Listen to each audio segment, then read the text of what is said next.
নমস্কার বন্ধুরা, মায়ের রান্নাঘরে আজকের রেসিপি হচ্ছে চিংড়ি মাছের মালাইকারি।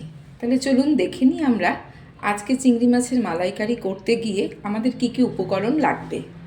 প্রথমেই বলে দিই, আজকে আমি 800 গ্রামের গলদা চিংড়ি নিয়েছি। এখানে 800 গ্রাম গলদা চিংড়ি আছে এবং তার সাথে আমি নিয়েছি একটা গোটা নারকেলের পেস্ট বানিয়ে নিয়েছি। সর্ষের তেলে আমি চিংড়িটা করব, তাই জন্য আমি এখানে সর্ষের তেল নিয়ে নিয়েছি এবং আমি ফোড়নে দেব সাদা জিরা, তেজপাতা, শুকনো লঙ্কা, স্বাদ অনুসারে লবণ, হলুদ, লঙ্কার গুঁড়ো আর সামান্য একটু জিরের গুঁড়ো, আর এলাচ দারচিনি আমি সোমবারে দেব, আর সাথে নিয়েছি কাঁচা লঙ্কা। খুব অল্প উপকরণ দিয়েই আজকে চিংড়ি মাছের মালাইকারি রেসিপিটা তৈরি করব। চলুন তাহলে দেখে নিন আমি কিভাবে চিংড়ি মাছের মালাইকারিটা তৈরি করি। প্রথমেই আমি চিংড়ি মাছটাতে অল্প করে তেল আর নুন, হলুদ, লঙ্কার গুঁড়ো দিয়ে একটু মেখে নেব। অল্প করে সর্ষের তেল দিলাম,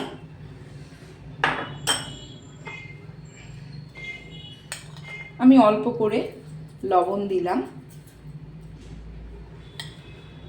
সামান্য পরিমাণে হলুদ গুঁড়ো, হলুদটা একটু কমই যাবে এই মাছের মধ্যে দিয়ে আমি এটাকে সুন্দর করে মেখে নেব।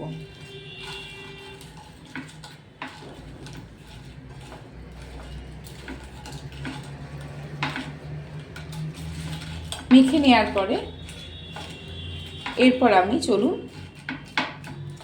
চিংড়ি মাছটা রান্না করে আপনাদের দেখাই যে কিভাবে এটা আমি রান্না করি। তাহলে আমরা কড়াইটা এখন গরম হয়ে গেছে, এখন আমরা এখানে সর্ষের তেল রান্নাটা করব আপনাদের বলেছি। আমি এখানে 3 চামচ মতন সর্ষের তেল দিয়ে দিলাম। তেলটা একটু গরম হলেই আমরা এখানে এখন ফোড়ন দেব সাদা জিরা, তেজপাতা আর শুকনো লঙ্কা।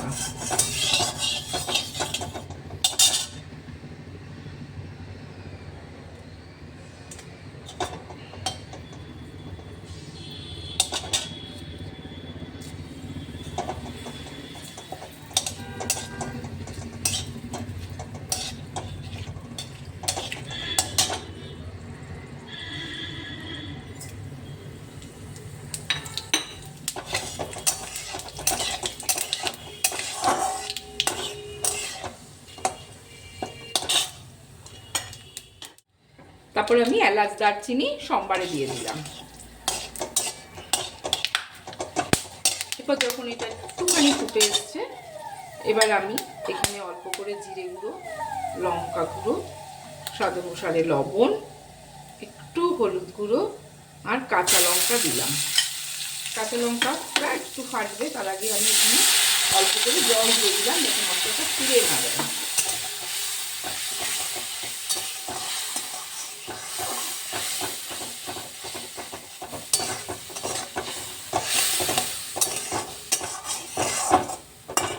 মশলাটা এখানে ভালো করে কষুক একটু। মশলাটা কষলে তারপরে আমি এখানে নারকেলের দুধটা দিয়ে দেব। তার মধ্যে চলুন আমরা চিংড়ি মাছটাকে একটু হালকা করে ভেজে নিই। এটা এখানে মশলাটা কষানো হচ্ছে, এদিকে আমি তেল দিয়ে দিয়েছি কড়াইতে। এখানে আমি মাছটা ভেজে নেব। অল্প করে ভাজলেই হবে, বেশি খুব একটা ডিপ ফ্রাই হবে না।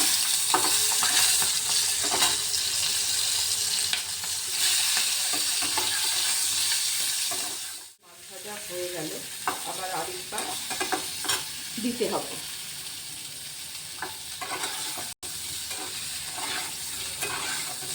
দেখুন এখানে এই মাছটা ফ্রাই হয়ে গেছে, এটা আমরা তুলে নিই। এদিকে আমার মশলাটা কষানো হয়ে গেছে, ওখানে আমি নারকেলের দুধটা যে করে রেখেছি সেটা দিয়ে দেবো।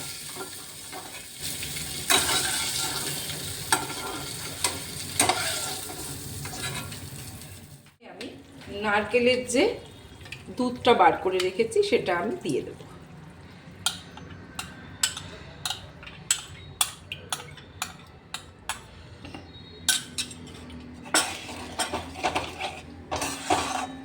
দেখুন একটা সুন্দর কালার চলে এসছে।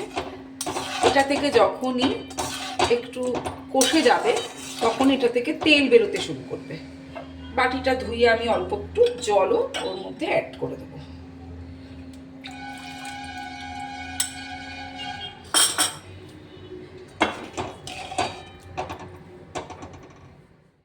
চিংড়ি মাছের মালাইকারিতে তেলটা খুব যে একটা বেশি লাগে তা না, নারকেল যদি ভালো হয় তাহলে নারকেলের তেলটা বেরায়।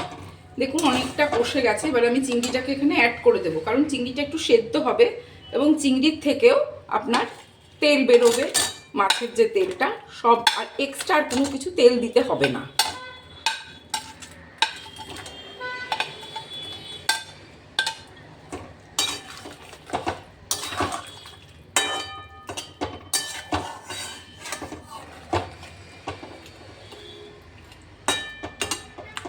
এখন মাছটাকে 15 মিনিটের জন্য একদম লো আঁচে ঢেকে রাখতে হবে। 15 মিনিট পরে আমরা ঘুরে এসে দেখছি যে কি অবস্থা, চিংড়ি মাছটার তেল বেরিয়ে কি অবস্থায় চিংড়ি মাছটা আছে আপনাদেরকে দেখাবো।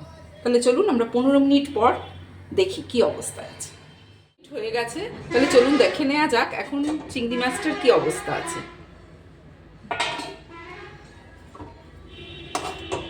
সুন্দর হয়ে গেছে, দেখুন তেলও ছেড়ে দিয়েছে চিংড়ি মাছ থেকে। এখানে আমরা সবই দিয়েছি, তবে অল্প একটু আমরা চিনি দেবো, এখানে এতটুকু মতন একটু চিনি অ্যাড করে দেবেন। আপনারা যদি একটু মিষ্টি মিষ্টি ভালো লাগে মালাইকারিটা, যদি আপনারা চান একটু মিষ্টি বাড়িয়ে দিতে পারবেন, অসুবিধা নেই তাতে। আমি একটু মিষ্টি কম খাই, তাই আমি একটু মিষ্টিটা কম দিলাম। খেয়ে দেখবেন কেমন হয়েছে। এখন এটাকে আমি সার্ভ করে আপনাদেরকে দেখাবো। তাহলে বন্ধুরা, এখন আমার চিংড়ি মাছের মালাইকারি পুরো রেডি। আপনারা দেখে বলবেন কেমন হয়েছে, করলে বুঝতে পারবেন এটা খেতে কেমন হয়েছে। যদি ভালো লাগে একটা লাইক করবেন, শেয়ার করবেন আর কমেন্ট করবেন। নমস্কার।